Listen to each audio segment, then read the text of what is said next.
Hello friends, Radhe Radhe. আজকে আরেকটি নতুন ব্লগ নিয়ে আমি আবার চলে এলাম। তো আজকে সকালে ঘুম থেকে উঠে আমি ঠাকুরের পুজো করে নিয়েছি। ঠাকুরের পুজো করে বই পড়ে ঠাকুরকে খেতে দিয়ে এবং এরপরে আমি নিজে রান্না করেছি।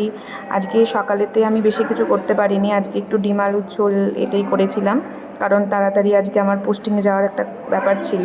তাড়াতাড়ি ডিম আলুর ঝোল সেদ্ধ করতে বসিয়ে এবারেতে তরকারি আমি করে নিয়েছি। এই ডিম আলুর ঝোলের পুরো রেসিপিটা আমি নতুন আর একটা শর্ট ভিডিওতে আমি দিয়ে দেব।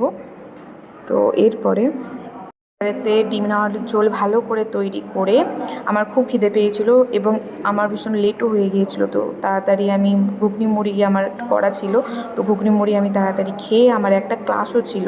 তো কলেজে আজকে আমার একটা ক্লাস দিয়েছিল, তো আমি একটা ক্লাস নিয়ে দেন আমি পোস্টিংয়ে চলে আসি।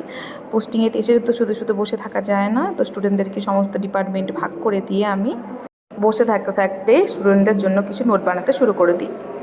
তো আজকে আমার এই শর্ট ব্লগ কেমন লাগলো প্লিজ কমেন্ট করে জানিও। Bye bye, Radhe Radhe.